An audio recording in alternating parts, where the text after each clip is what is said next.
Hey guys, today we are in Skoda Citigo and I'm going to show you how to set wipers into service position. So this procedure is pretty much the same for all Skoda, Volkswagen and Seat cars. All you need to do is turn on your ignition, then turn it off and press the wiper stalk down.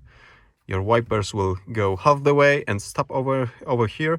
Now you can bend the wiper arms to access your wiper blades and you will not damage your paint job, because if in normal position, let me just go back.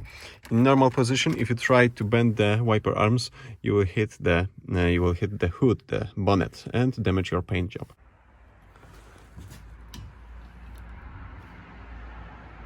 Also, even if there was no collision, it would be harder to reach the right wiper from the left side.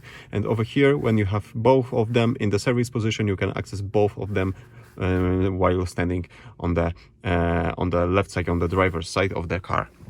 Okay, that's it for today. Give me a thumbs up if you like this simple tutorial, and see you soon.